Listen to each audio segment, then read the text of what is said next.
It's season prediction time here on the Music City Audible podcast. Can Cam Ward win Rookie of the Year? Our thoughts on that and his biggest competition, plus miscellaneous predictions about the Titans defense, skill players. What are we expecting from this team wins and losses wise? We're going to predict everything, plus I have a super hot take prediction that I'm going to give on this show. We'll see if that one comes true. This is the Music City Audible. Let's get to it. Welcome everyone to another episode of the Music City Audible podcast presented by Sinkers Beverages, the premier wine, spirits, and beer store in East Nashville in partnership with 440 Sports. I'm Justin Graver. With me, as always, Justin Melo. Justin, it's game week here. This is our last podcast that isn't hyper-focused on a specific element of the 2025 football season. How is it going, my friend?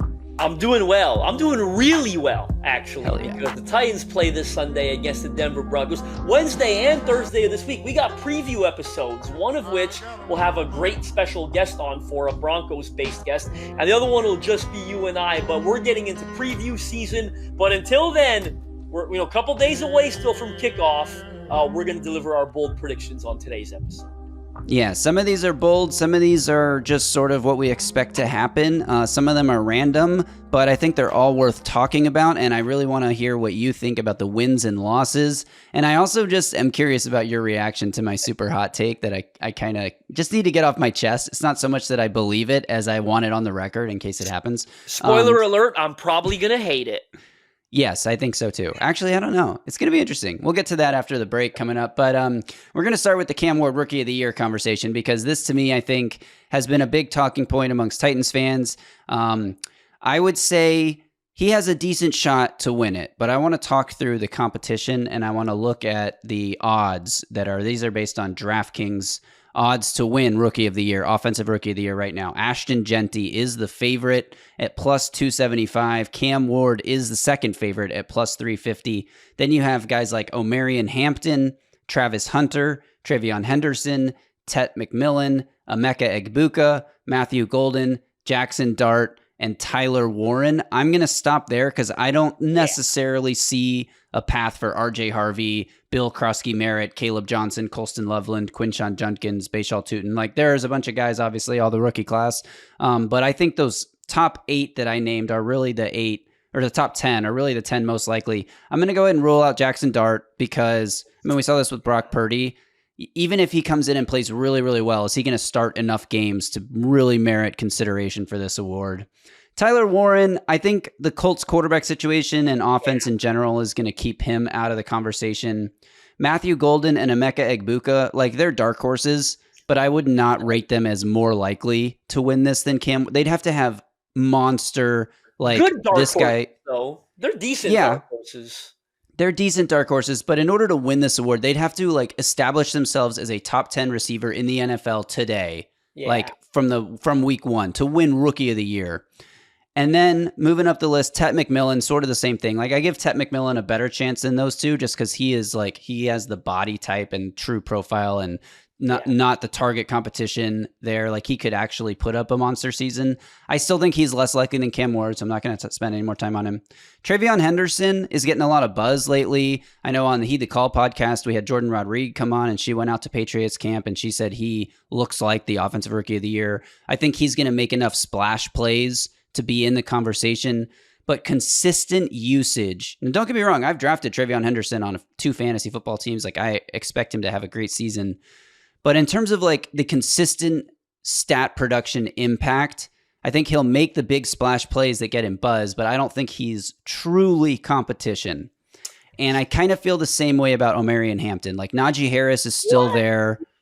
I think Hampton's going to be really good, but to win Offensive Rookie of the Year as a running back, you got to be a 1,200-yard, 10-touchdown guy. Hampton could do that, no doubt about it, but quarterbacks don't have to be as good statistically as other positions do to win this award. I think his biggest competition is Ashton Jeanty, who is the favorite for a reason, although I also have questions about how good the Raiders offense is really going to be and how many opportunities he's going to have to run a 4-minute offense or be near the goal line. If the Raiders defense is one of the worst in football, which it could be, they might be abandoning the run in a lot of second halves. And Genty, I mean, he can catch the ball, but he's not like a route running, pass catching running back type of guy. I think Cam Ward's biggest competition for this award is Travis Hunter. And the reason is Liam Cohen has said that they're going to use Travis Hunter on about 80% of offensive snaps and work him in on defense in a much more rotational capacity. If he has a good season on offense and plays on defense enough to make some splash plays, he already has a strong like media narrative. Like we saw it on draft night. Cam Ward's drafted, the trade comes in, and immediately it's like, we don't care about Cam Ward anymore. We're talking about the team that just traded up for Travis Hunter. He has like that attention. Like when people talk about Travis Hunter, they get views on their videos, they get clicks on their posts. Like he already has that sort of draw. And then if he contributes on defense, not defensive rookie of the year level, but just makes any plays on defense while being like 1,000-yard receiver on offense, there's going to be a movement for him that like, this guy's got to win rookie of the year, even though he's not necessarily the best offensive rookie and he's not the best defensive rookie. He's doing both and he's contributing and the Jags look better. He's got to win a rookie of the year award and he's playing more on offense. So we're just going to like, he could just win in a narrative landslide that doesn't necessarily reflect the play on the field. So I think Cam Ward should have the second highest odds to win this, but I think Travis Hunter should be the favorite and then Cam Ward and then Genty and then Hampton and then Henderson and all the rest of the guys. That's how I feel. What do you like? Do you think Cam Ward is appropriately odds ranked? Do you think he should be second, third? Like, what do you think his chances of actually winning are? I think it's appropriate because he's pretty much the only rookie starting quarterback in week one, right? Like, is there actually anyone else? Like Tyler Shoug's not starting. It's just Cam Ward. So I think, when you play the most important position, you're the only quarterback starting in week one, then you're gonna have a great chance to compete for that award, right? Because there's going to be no other quarterback that can rival him for that award. Now, to me, and we'll get to the record prediction, but the caveat comes into how good are the Titans going to be. Like Cam Ward could have and I honestly, you got to give your prediction on yesterday's video that you dropped, the Labor Day video for the season-long stats prediction for the Titans offense. I didn't get to give mine, but like I've got Cam Ward probably in the like 35 to 3,700 yard range and like 30 passing touchdowns. Like those are phenomenal numbers. That insinuates you're a strong contender for that award. But if the Titans don't have a very good record, I think that can hold them back. I think I'll let you cut in, but there are two guys that I think you're kind of, not that you're underrating, but I feel probably better about than you do. Okay, I will just say to your point about the record, Kyler Murray won Rookie of the Year in 2019. The Cardinals went 5-10-1. This was a year A.J. Brown had over 1,000 yards on a Titans offense that ran the ball, that had like the second highest run to pass ratio in the NFL. He didn't have a ton of opportunities. I hate to say that, but that narrative probably, the Titans probably didn't help his chances. That's definitely possible, but Kyler Murray that year had a 64% completion percentage, threw for 3,700 yards, 20 touchdowns, 12 interceptions. He did have a nice rushing, like he had a nice year rushing as well, which definitely added to his, ability to win this award. He had 544 rushing yards and 4 rushing touchdowns, but it's not like he had a 4,000 yard season. It's not like he threw 25 or 30 touchdowns. Like he had a pretty mild, mediocre season on a team that went 5 more than 20 touchdowns, and he should be in the same range of passing yards. You said 3,700, right? Yeah. Yeah. And they went 5-10-1. It didn't matter how bad or good the team was. And there was another rookie that had a great year in A.J. Brown. Now, he didn't have a 1,500 yard season. He had like 1,000 something receiving, 1,070 or something.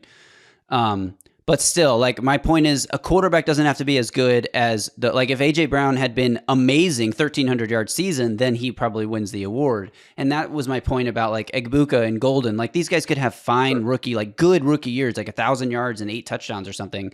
Yeah. But they have to really dominate, and Cam Ward has to be really bad for the receivers to have a leg up on him outside of Travis Hunter because of the narrative that's built into his entire career. The Travis Hunter thing annoys me. Okay, I don't even know that I have an opinion on it because I agree with you. Like the media narrative could work in his favor, and you want him to win something if he's going to be dynamic on both sides, and it's not going to be defensive rookie of the year because he's going to be playing more on offense. I get that. I don't want to. I wouldn't rule it out, but I don't have a lot to say about it because it's stupid, and this isn't a stupid show. So the two guys that I do think you're underrating a bit, like I really, really like Hampton. Like you talk about Najee Harris there. I don't think Najee Harris is very good. He's coming back from the whole peculiar like eye thing where he's just getting cleared now. Like I had a really high first round grade on Hampton. I think the Chargers are a playoff team.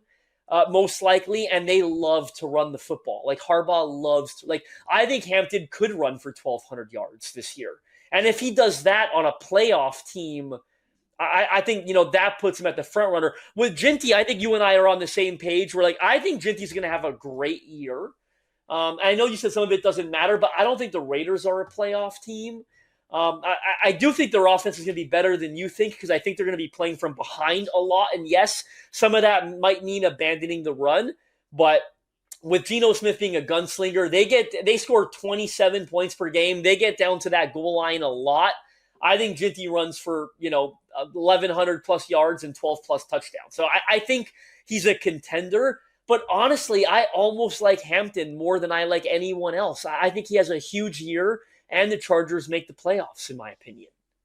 Yeah, I mean, I could definitely see that happening. I could see a world where Hampton gets 15 carries a game and Najee gets 7 and somebody else gets a couple of also. They and run they run the ball 30 a lot. times a game, in my opinion, under Harbaugh. I'm just saying, I mean, I can see that scenario for sure, but I can also see it where the Chargers under Jim Harbaugh now, granted, they've never had this much invested in a running back, but they haven't necessarily been like a one bell cow running back team. And maybe they want to be, and that's why they spent a first round pick on Hampton. But I mean, I think the path is there for Hampton to win for sure. I think the path is clearer for Cam Ward to win because he's a quarterback.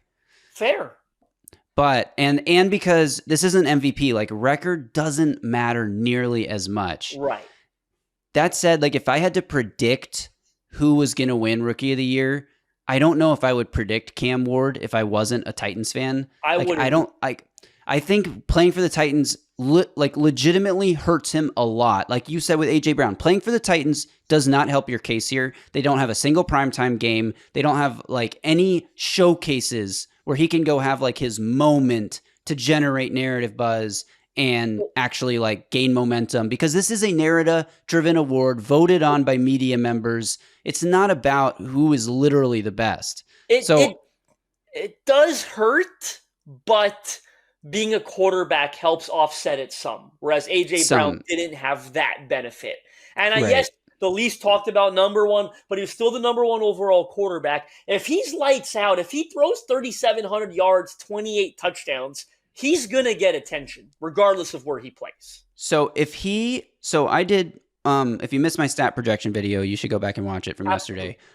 I did 3 like scenarios: the conservative approach, the realistic approach, and the aggressive approach. And those labels don't really mean much except to say conservative approach is the Titans have a bad offense. This is what Cam Ward's stats look like. The Titans have a mediocre offense. This is what his stats look like. Titans have a great offense. Here's what his stats look like. So the Titans have a bad offense.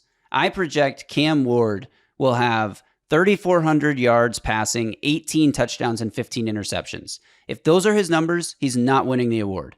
18 touchdowns is decent, but 15 interceptions is not good. Damn, 18 is really low. I know that's the conservative, but I think I would have put that at 2021 still. Well, my thinking on this, I explained in the video, there's a lot of like, this is the worst case scenario approach. Right. And the Titans in the preseason, Cam Ward didn't throw a touchdown because when they got near the goal line, they ran the ball and they ran it decently well from inside the 5, from inside the 10. Are they going to take the ball out of his hands because they can succeed running it now? They've rebuilt the interior of the offensive line and the whole offensive line. They might be a run heavy team inside the red zone. So I'm not sure how many chances he's going to have. Now in my realistic approach, let's say the Titans have a mediocre offense, 14th in the NFL in total yards, 18th in total plays. I have Cam Ward at 3,900 yards, 25 touchdowns, 14 interceptions. If he does that, he wins the award. So I think it's that close. And obviously with my aggressive projection, I have him over 4,300 yards, 31 touchdowns, 10 interceptions. He definitely, like, there's no question he wins it unanimously if that happens. But I think 3,900, like anywhere from 36 to 3,900 yards, anywhere from like 22 plus touchdowns and less than 15 interceptions. Maybe it needs to be closer to 12. I don't know if the interception number is going to hurt him that much if he's close to 4,000 yards and over 23 touchdowns. Like, I think that's enough for him to win, unless he's up against a true superstar, one-of-a-kind, super memorable season from one of these other rookies. What Jaden Daniels did last year, like Brock Bowers, what Brock Bowers has done, right? Like something like that. But yeah, I think we're pretty much on the same page. Like, I think Cam Ward's got a great chance. I would probably say second best odds, but I probably wouldn't be bold enough to predict that he wins it. Same. I would not be bold enough to predict that he wins. That said, I did bet on it when I was in Vegas 2 weeks ago. So just in case, if your team drafts Rookie of the Year and I don't bet on it, I'm going to be like, why didn't I bet on this? It's my team. Absolutely. Let's move on, Justin. We're going to talk about wins and losses. We're going to predict the Titans' final record for this season. And this has been, a lot of people have been doing this on Twitter. It's been very common to see the Titans predicted with 5 or 6 wins. I think that's a pretty reasonable place to start. We're not going to do the thing where we go game by game. In fact, we did that back in May when the schedule came out, because everything, people are going to get injured. The team that you're facing in week 1 is not the same as the team that's being on this field in week 15. Injuries, rookies, development, all that stuff happens over the course of a season. Plus, we just don't actually know how good anyone's going to be. Who's going to be the Commanders of this year? Who's going to be the Niners of this year, who are projected to be good and we're bad, who are projected to be bad and we're good? We don't know. So we're not doing it that way. This is more like, this isn't as much about the Titans schedule, I feel like, as it is about how you and I feel how good this Titans team can be. So without further ado, what is your record prediction for the Titans? This is the official one. You can't change this after this. Whatever you say now, you will be held to at the end of the season. What do you say? In a court of law, I'm going to go 6-11. I think for me, like, that's almost what I hope they're 17, 18-0, obviously, right? 17-0, but I think 6-11 is almost the optimistic but realistic choice, because for me at 6-11, I'm like, you doubled your win total last year. I see clear progress forward. Cam Ward probably played pretty well if you're 6-11. You've seen enough progress to keep Brian Callahan another year. You got a lot of cap space. I think they're number 1 in effective cap space going into next offseason, by the way. Like, if you're at 6-11, to me, I am marrying realism with optimism. Again, clear progress. I feel good about it. Double your win total. I worry they're going to be 5-12. And that sounds stupid because it's 1 game difference. But at 5, when you only won 3 games last year, This is dumb. When you only win 2 more, I'm like, dang, like, you could only win 2 more games than 3. Come on. But for some reason, I start feeling good when I'm like, you doubled your win total. You won 3 more games than 3 from last year. Like, so for me, I'm scared they're going to be 5-12, but I hope and believe they could be 6-11. I'm going to go with 7-10, which might be crazy. So good. Might be crazy. It might be too optimistic. I'm looking back on last year's team, right? And there were so many games. Yeah, they only won 3 games. They had the worst quarterback play as a team in the entire league last season. They should have won the Bears game. They should have won the Jets game. There was a Colts game they could have won. There was opportunities there to win more games where they just simply beat themselves as opposed to not being the better team, which you can say beating yourself makes you the worst team. And absolutely, that's possible. I do think the emphasis Brian Callahan has put this offseason on protecting the football and not committing penalties, not doing, in Mike Vrabel's words, the dumb stuff that gets you beat. I think, like, if they can just eliminate some of it, special teams issues they had there, like, they don't have to be that much better to win 2 more games. Then you add in the fact that they draft a quarterback number 1 overall, who you and I believe in very strongly, who I believe can have an impact as a rookie. Justin, we talked about the VR stuff a long time ago, and we haven't mentioned it in a while. I did the whole video on the VR thing. I watched Cam Ward on Bussin' with the Boys, and he mentions, sort of in passing, like offhand comment. I saw They're asking him how he's learning the offense, and he says, like, it's a lot different because you got to there's whatever. He's talking through how he's learning the offense and he's getting all those reps, getting reps on the VR system. He just says it offhand casually. And in my brain, I'm like, yes, thank you. I haven't heard anything about this VR stuff in so long. No one on the team's talking about it because they don't want anyone else to know what their secrets are or whatever. And I'm just started to wonder, like, I made this whole video about Cam Ward using VR. Like, is he even doing it? We don't actually know if he's even still doing it. I was so glad he said that on Buzzing with the Boys. But that really does give me confidence in his ability to hit the ground running quickly. So add in a quarterback that isn't going to lose you the game every game at the end of the game. Add in just like some don't beat yourself as much moments. Add in some improvements on special teams. And I know they might be worse in some areas too. Like they're probably worse in the edge department.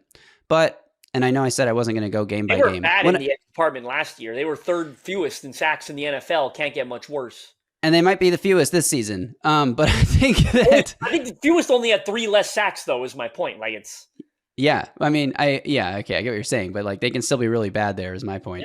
Yeah, and they can still win 7 games being really bad there. So I think, you have a kicker now that can make 63-yard field goals. That's 15 less yards of offense you have to drive versus Nick Folk being barely able to make it from, 50, 13 less yards of offense you have to drive. So like, there's going to be more points scored there. I feel like they can get to 7 games.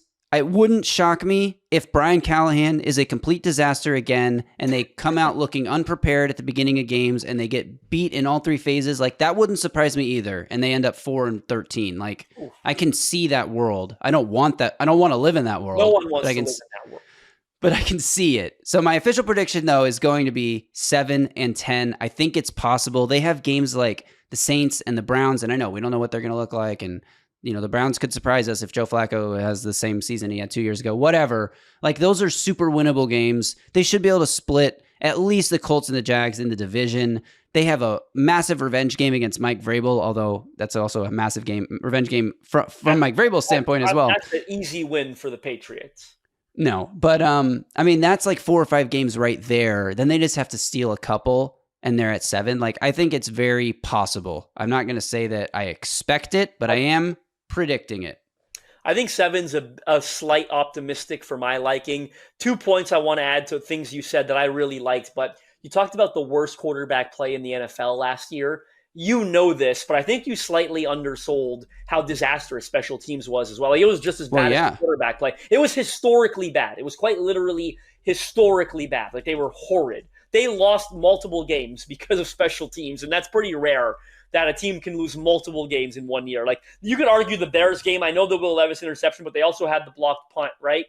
And then the Lions game, they gave up like 700 yards in returns to Khalif Raymond on special teams. Like they're just so bad on special teams. You talked about Brian Callahan putting emphasis on not doing the dumb shit. I don't know if you did, but I watched his press conference on Monday before practice. And one of the most interesting things he said, I always say this, I love hearing Brian Callahan talk.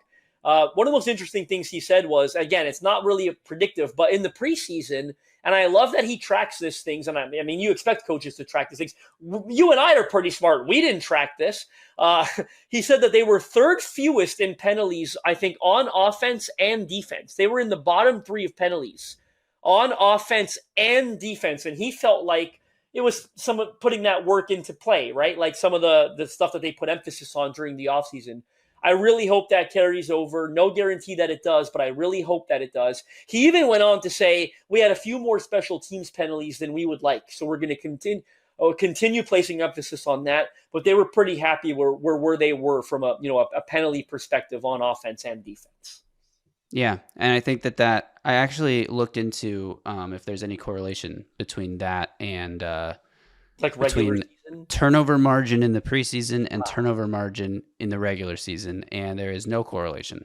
So, correlation is how many backup quarterbacks come in and throw interceptions in the preseason. Even the penalties thing, though, to be honest with you, I hope there's correlation, but I wouldn't be shocked if there isn't. But you'd almost think it goes the other way, though, because chances are if you have a lot of penalties in the preseason, backup offensive linemen are so bad in the preseason, it doesn't necessarily mean you're going to be penalized. But you'd like to think if you weren't that penalized in the preseason, then you shouldn't be that penalized in the regular season, because as your starters play more in the regular season, they shouldn't be committing as many penalties as your 3rd and 4th stringers did. Yeah, true. I didn't look at penalties at all. I just looked at the turnover margin, but it was a very weak correlation. In fact, I think last season, maybe Yeah, the Tim Panthers. Boyle's out there throwing 2 interceptions in the fourth quarter of the preseason. Yeah, like last year, the Panthers were in the top 5 in best turnover margin in the preseason, and then they were bottom 5 turnover margin in the regular season. Such a small sample size. Turnovers are fluky. And yes, you have so many backup players playing that I don't think it particularly matters. So anyway, that's our record predictions official. You're at 6. I'm at 7. Whoever's closer at the end of the year wins the prize. What is the prize? There isn't a prize, but maybe we should come up with something, Justin. All right, we're going to get into some other things here. We got random miscellaneous thoughts, predictions about, I think you and I each have 2. Rapid fire, maybe more rapid fire. A little bit more rapid fire. You and I each have 2 fairly random, I would call them, predictions about just what the Titans team could do this year.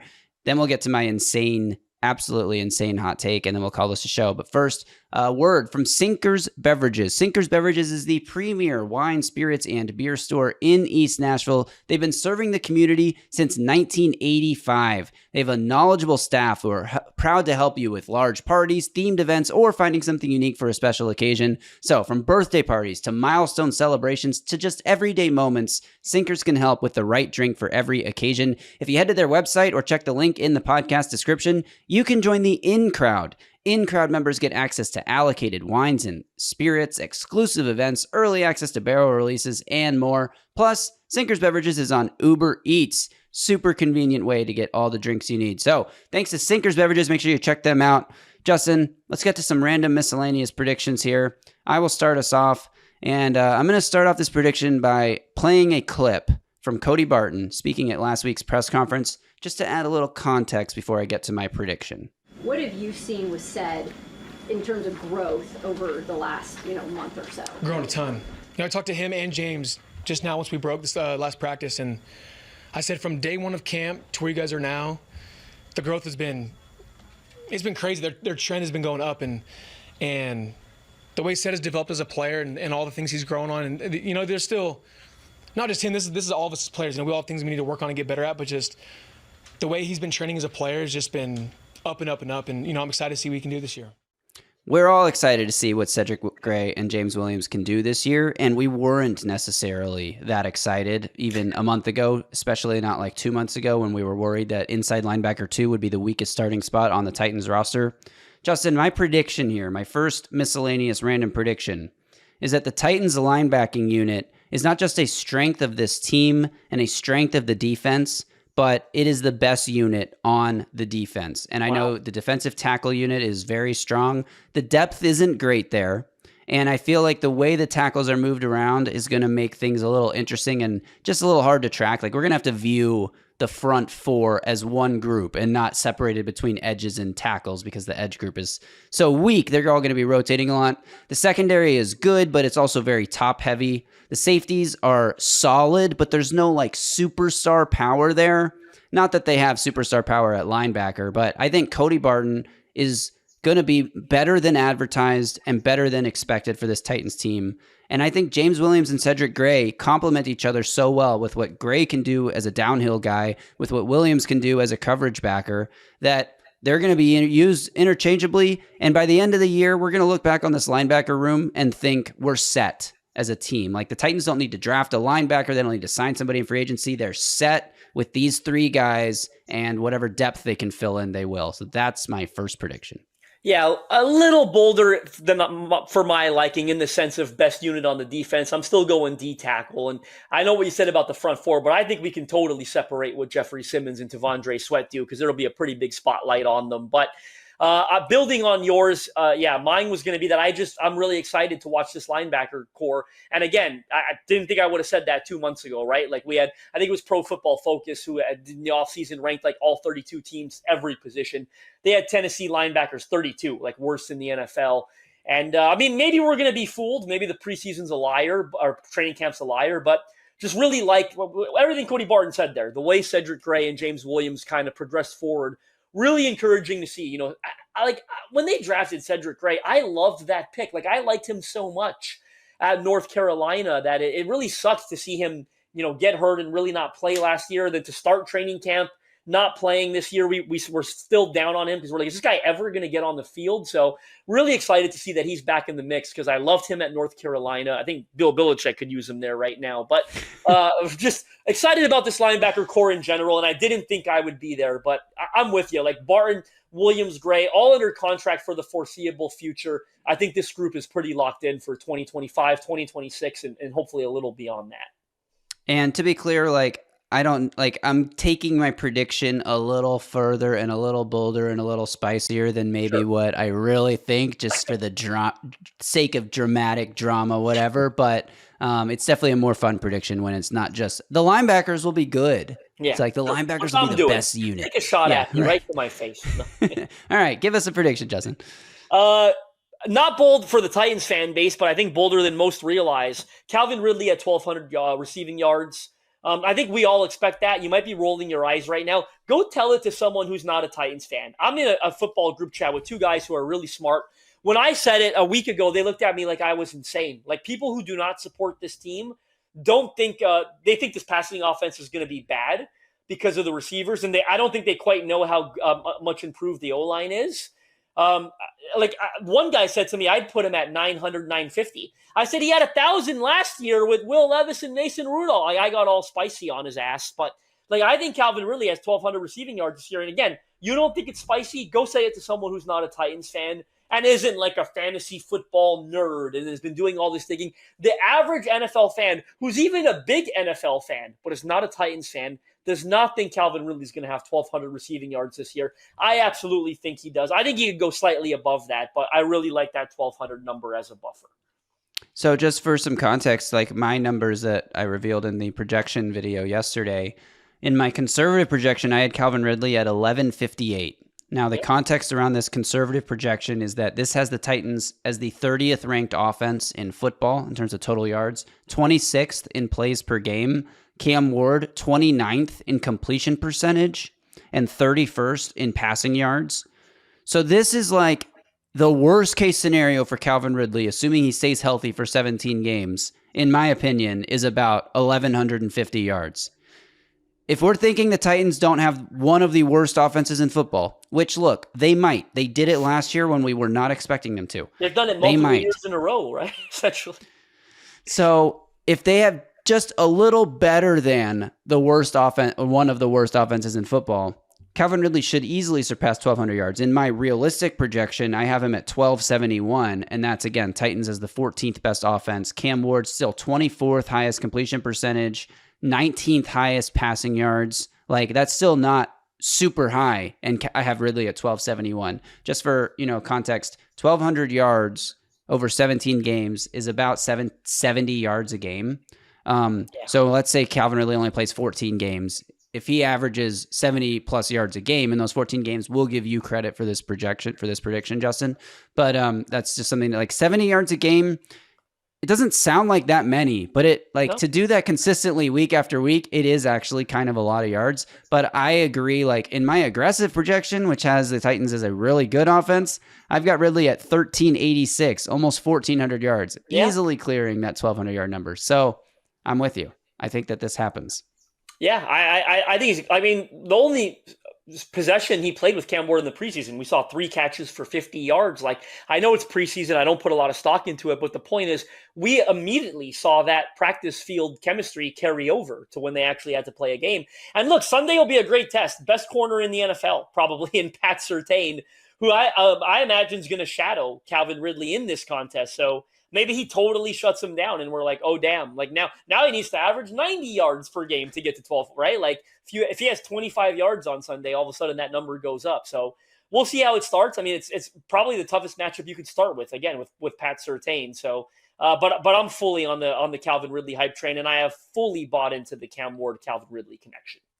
Yeah, I think the only thing, besides injury, the only factor that could prevent Ridley from reaching this number is just being the only guy and getting doubled on every snap. And even when that happens, Brian Callahan talked about this yesterday. Paul Kaharski asked him about it. He was like, Brian Callahan was like, it's my job to get the ball in the hands of our playmakers, whoever that may be. So if he has to design manufactured touches for Ridley because he's getting doubled on every snap, that could, he's going to do that. And then the other side is somebody could emerge.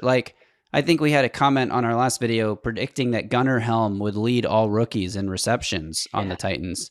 I love that. I think that's extremely plausible and would be great for the offense. Now, this would be a scenario where he sort of overtakes Chigakonkwo and Ayamanor and DK are like rotating in with the veterans and not playing as much as maybe we hope they are. But I could see a world where Gunnar Helm leads the Titans in receptions. Rookies in receptions. Titans rookies. Yeah, I can see him leading Titans rookies in receptions. I might be naive about this, but like I think the whole double team thing, NFL teams don't like doing it. And I don't think they'll, like, despite what the Titans have besides Calvin Ridley, I think they reserve that for, like, Jamar Chase, Justin Jefferson. Like, think about it. When you double team someone, I know the O-line plays the fact they're not eligible playmakers, but you're 9 against 10 everywhere else when you double team someone. You just are. And NFL players are too good to typically not take advantage of having a 10 versus 9 everywhere else, right? So I don't think Calvin Ridley gets double teamed as much as Titans fans fear he does. Yes, it's within the realm of possibility because they might have nothing else, or certainly in the mind of D coordinators, not Titans fans, they probably they're like, we're not worried about Alec Iomanor and Chimere DK and all these late round rookies beating us. But for the most part, they don't like doing it, and I don't think Calvin Ridley has a good enough reputation where he sees it with any sort of consistency. Yeah, I think that's right. So I'm with your prediction there. Let's each give our last ones here. My last prediction before I get to my super insane hot take is Jeffrey Simmons finally does it, 10-plus sacks. And this isn't just random, I want Jeffrey Simmons to finally be good, or great, I should say. He's been good, obviously. This is based on a few things. So, number one, we expect to see them lining up at edge. Let's expect to see him lining up at edge a bit more often. The defensive coordinators have talked about it. Coaching staff's talked about it. Like it's been talked about. He's talked about it. They've sort of talked about, without outright saying it, a plan to move him around the formation a little bit more, let him pick his matchups a little bit more if there's a weak player on the other team's offensive line. Like on a big third down, Jeff's going to go line up across from that guy and say, this is my matchup. And if they want to slide a double team to him, then somebody else gets a one-on-one. And he is going to see some decent amount of double teams, but I also think that's why they plan to use him on the edge a bit more, also help out where they are clearly weaker at the edge position. So those are two main reasons that I think he's just going to be used in a more variety of ways that give him more one-on-one looks. And then the other big factor on this is Harold Landry is gone. And for the past few seasons, with the two of them playing together, whenever they would run a stunt, Jeffrey Simmons was always the player crashing and drawing the double team. And Harold Landry, because of his build and his explosion, was always the guy looping on that stunt. I was watching the Titans' new Titans of Tennessee thing that they've been putting out, the 52-minute version. Jeez, it was really good, but it was really long. That they put out just over the weekend, or maybe it was yesterday. Whenever they put that out, there's a clip in there from a joint practice where Draymond Jones is crashing and drawing the double team, and Jeffrey Simmons is the one looping around to go get the sack. If they have a guy, which they do now in Draymond Jones, totally different build than Harold Landry. Landry wasn't really, he could do it, but he wasn't really a good player to be using in that role to draw the double team and crash while the other guy loops around you. Now that they have another big body guy and somebody like Jones, Simmons can be the looper, which is going to free him up for easy sacks. So all this to say, I think the way that they use Jeffrey Simmons, the fact that they're going to need to manufacture pressure because they don't have a lot of good pass rushers, is going to lead to a year where Jeffrey Simmons finally reaches double-digit sacks. I worry about the double teams because of them having no one else. I think he's far likelier. If I owned a betting company, I'd put the over-under at like 7.5 because I think he's very capable of reaching 7+. I think if I had to predict, and this is crazy, but I'd put him at 8.5. I think 8.5 is very attainable. I get what you're saying about the double teams, but they're not going to be able to double team him every time. Like he's going to be able to move away from those double teams at times. But anyway, that's the prediction. What's your final prediction, Justin? And I love Jeffrey Simmons, so I do think he has a huge year. My final prediction, and I'll keep it short, is that Kevin Winston Jr. makes a pretty quick impact here for the Titans. And by the way, like they look really healthy right now, all right, at practice. Like Winston, Teron Davenport noted not wearing a sleeve, which was big for a guy coming off a partially torn ACL. J.C. Latham is practicing. Tavondre Sweat is practicing. Lloyd Cushenberry, L'Jarius Sneed, like everyone's practicing in full, really good sign for week one. And we'll talk more about it probably on Wednesday or Thursday. But yeah, especially when we get that first practice report on Wednesday. We might not be able to talk about it Wednesday because I think we're recording pretty early tomorrow. But by Thursday's show, like, we're going to have a real injury report for week one, and we're going to see just how healthy they are. But as of now, yes, we've heard everyone is practicing at least on Monday. So that's my bold prediction for that one. Is I think Kevin Winston has a huge impact this year. I think Denard Wilson loves him. I think they envision using him in a variety of roles. He can play deep. He can play near the line of scrimmage. Big asset as a blitzer. Big asset as a tackler, especially in the run game. But also can create takeaways. Right? Is good enough in coverage. Is a bit of a ball hawk. Can punch the ball loose. I think Kevin Winston has a bigger year than most Titans fans think right now, especially because he missed those couple weeks of practice. Everyone started getting a little down on the situation, but seems like they managed it, and they managed it well. Like, he's practicing in full, no sleeve on the knee. Excited to watch Kevin Winston Jr. Yeah, I'm in for that prediction as well. I think we have a good group of predictions here, Justin, and that'll do it for Wait, just 1 second. Let me warm up the Bunsen burner. Let me get the blowtorch out. Let me turn the fire on. This is going to blow people's minds. Maybe I'm building it up too much. Whatever. Here it is. My final prediction for this season. The head coach of the Tennessee Titans in 2026 is Mike Tomlin. Wow. Mic drop. Wow. Where does that come from? So here's where that comes from. So I just don't have a ton of, look, I love Brian Callahan. I want it to work out. I love the way he speaks. 7-10. Okay, I said I don't actually believe in this hot take prediction. I'm just putting it on the record because I do think it's possible. And if it happens, I'd like to have said it at some point in my life so people can remember that. Here's what I think. So I think if everything goes according to plan and Cam Ward's great and everything is great and they win 5 to 7 games, Callahan's back as long as Cam Ward looks good. I think there is definitely a world that we must acknowledge as we head into this season where Callahan simply isn't a good NFL head coach. And we have plenty of evidence that he is not a good NFL head coach. He can go put more evidence out this year that changes that perspective, but all we have right now is an offseason where they look okay.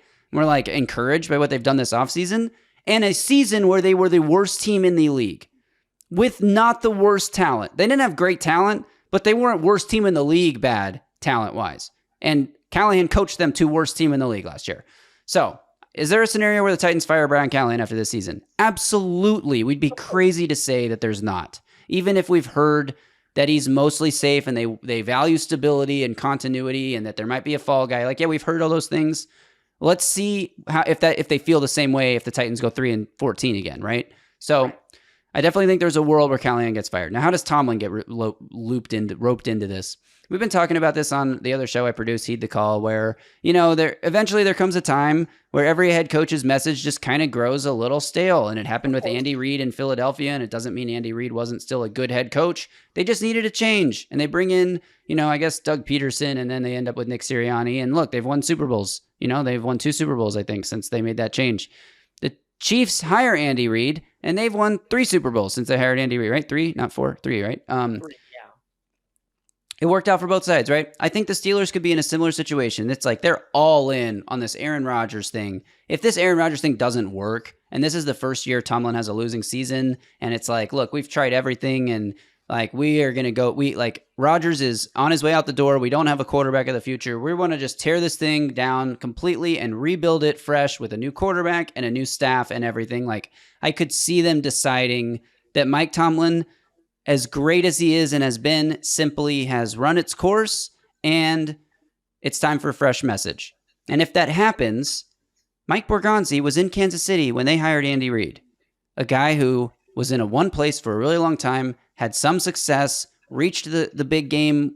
Tomlin won a couple Super Bowls. Reid had reached the Super Bowl with Philadelphia.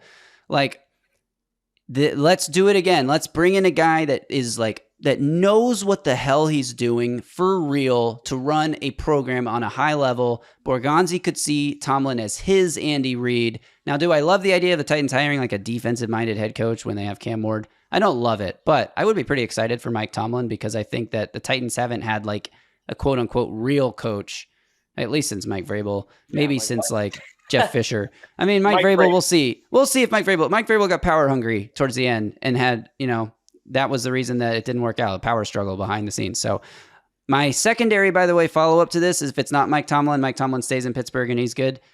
Cliff Kingsbury, who just made Jaden Daniels a superstar. They bring him in to be Cam Ward's head coach. And that only happens, though, my hesitancy on that one is they just hired Brian Callahan, and like how different is Cliff Kingsbury from Brian Callahan in terms of like background and profile, and like sometimes teams like to go the complete opposite way when they make a new hire. Anyway, that's the insane hot take. Mike Tomlin or Cliff Kingsbury is the head coach of the Titans in 2026. The reason I can't see it is I feel like if Mike Tomlin actually became available, there would probably be a bigger market out there for him than the Tennessee Titans. I mean, maybe he would say, hey, Cam Ward, number 1 overall, no doubt about it. Like, I've got a quarterback, and maybe that would entice him. And in this scenario, they have another high draft pick because they lost again and they fired their head coach, and they have cap space, as you said. So yes, this is a crazy thing. I just wanted to get it on the record. You don't even really have to analyze it. Hey, by the way, the Titans signed linebacker Kaiser White while we were doing this. Wow. Yeah, just about 15 minutes ago, Titans are signing former Cardinals linebacker Kaiser White. Okay. Isn't he like a starting caliber linebacker? Yeah, I mean, he had 137 tackles last year. Yeah, like he's actually decently good. Well, look, I mean, I don't know what that means for the linebacker core, but I thought their depth behind the 3 that we talked about was awful. So true. Well, now my prediction that the linebackers are the best unit on the defense just gets a little more strengthened and is less bold. Better. Just looks so much better. Yeah, and very interesting. Very interesting signing there with Kaiser White. So we'll probably. I mean, I don't think we need to cover that a whole lot more than we did. I mean, good veteran addition. I hated their linebacker 4 situation. I thought it was so pathetically putrid. But interesting that a guy like that's going to come here. I don't know what that means for it's James Williams and Cedric Gray, but competition's always a good thing. So we'll see. Does it for, honestly, maybe a slightly bloated edition of the Music City Audible. Probably ran a little longer than we wanted it to, but we hope you guys stuck through it. And if you did, you're a real one.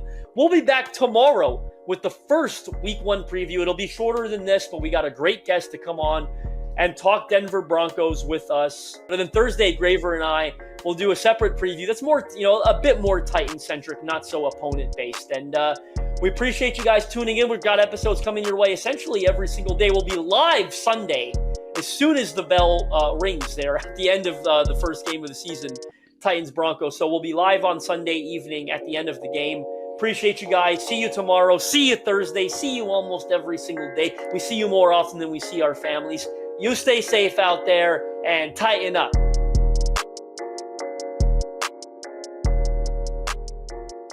A Broadway sports media production.